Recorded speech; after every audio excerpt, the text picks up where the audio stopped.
वृषस्य वृषणं दृष्ट्वा ईश्वरस्यावलोकनं शृङ्गमध्ये शिवं दृष्ट्वा కైలాసం భవతి ధ్రువం.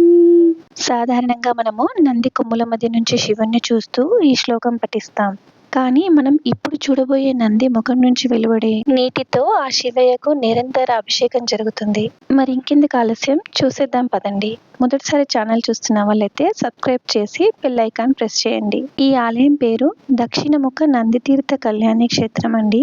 చూస్తున్నారు కదా, నంది ముఖం నుంచి వెలువడే నీరు ఆ శివయ్యను నిత్య అభిషేకం చేస్తూనే ఉంది. అలా అభిషేకమైన జలము తటాకంలా ఏర్పడింది.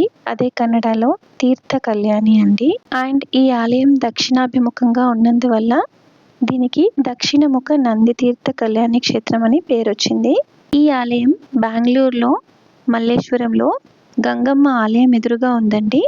ఈ ఆలయాన్ని నంది తీర్థం, నందీశ్వర తీర్థం, బసవ తీర్థం, మల్లేశ్వరం నంది గుడి అని పిలుస్తారు.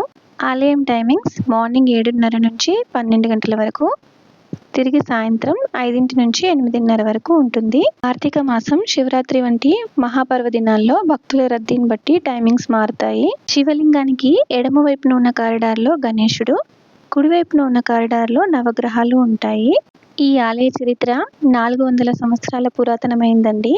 కానీ ఈ ఆలయం ఎదురుగా ఉన్న కాడు మల్లికార్జున దేవస్థానం నిర్మాణ తవ్వకాల్లో నంది కింద నుంచి బయటపడిందని చెప్తారు. అందులో నిరంతరంగా వాటర్ వస్తున్నాయని చెప్తారు.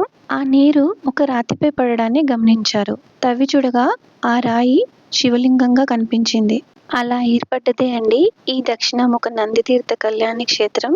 ఈ ఆలయం చుట్టుపక్కల ప్రాంతాల కంటే కాస్త దిగువ స్థాయిలో ఉంటుంది.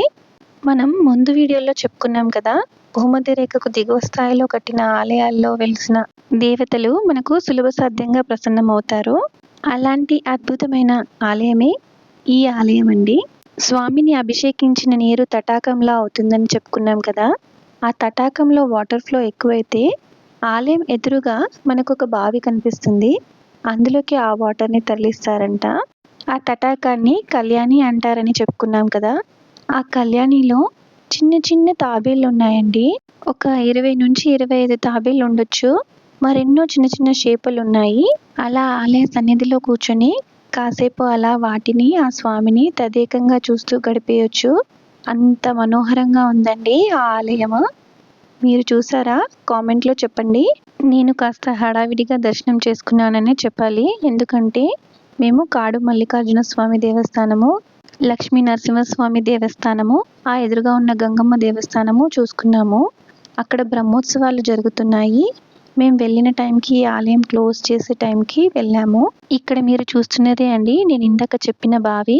మిగతా ఆలయాల వీడియోలు కూడా నేను త్వరలో అప్లోడ్ చేస్తాను. అవే కాక కుంభమేళా అప్డేట్స్ కూడా మన వీడియోలో రాబోతున్నాయి.